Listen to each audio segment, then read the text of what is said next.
Sveiki. Sveiki. Šį savaitgalį turėjom labai daug saulės. Ir kaip tik praeitą savaitę kalbėjom apie saulės žalą ir apsaugą. Ir kita tema, kuri labai susijusi su saulė, yra hiperpigmentacija. Tai labai taip paprastai papasakosiu, kad hiperpigmentacija tai yra odos ląstelių melanocitų suaktyvėjimas. O to pasekoje jūs matot tamsias dėmeles, kurios yra tamsesnės už jūsų odą.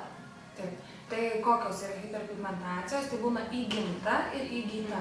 Tai įgimta bus nuo pat mažumės, nuo pat lėliuko, kai turėsite iš tikrųjų strazdanėlis tiesiog, ar ne? Ir įgyta tai yra dvi priežastys, tai yra vidinės ir išorinės.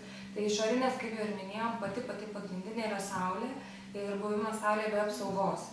Tai dėl to, kad saulė būtent aktyvuoja, kaip ir Ieva sakė, melanocitų tą darbą ir tiesiog atsiranda tos tamsesnės dėmelės. Tuomet vienas iš tokių netgi neįtikėtinų veiksnių yra kvepalų naudojimas vasarą. Tai kaip purškiame, tarkim, ant dekolte, ar ne, nes kvepaluose yra daug alkoholio ir panašiai, ir tada jis irgi iššaukia melanocitų gamybą. Tai nepamirškit apsaugą naudoti ir ant dekolte. Dekolte pečiai. Ar ne? Tuomet kokios dar yra išorinės priežastys? Išorinės galėtų būti tam tikrų ingredientų naudojimas vasarą. Tai pavyzdžiui, netinkama priežiūra. Tai pavyzdžiui, tarkim, tai būtų kažkokios įvairios rūgštys, tokie ingredientai kaip retinolis, kurį anksčiau minėjom. Tai jie yra tikrai geri ingredientai, bet reikia žinoti, taip, galbūt jos galima vakare, arba kai kuriuos tik tai žiemos sezonų. Tada yra vidiniai veiksniai, kaip ir sakėm. Dar gal paminėkim ir soliariumą prie tų išorinių. Soliariumas tai yra lygybė saulė iš tikrųjų. Ir vidiniai būtų, tai yra įvairių tam tikrų vaistų vartojimas, pavyzdžiui, ilgas antibiotikų vartojimas, antidepresantai dažnai turi sąveiką su saulė. Tokie antidepresantai atrodytų nekalti kaip jonažolė.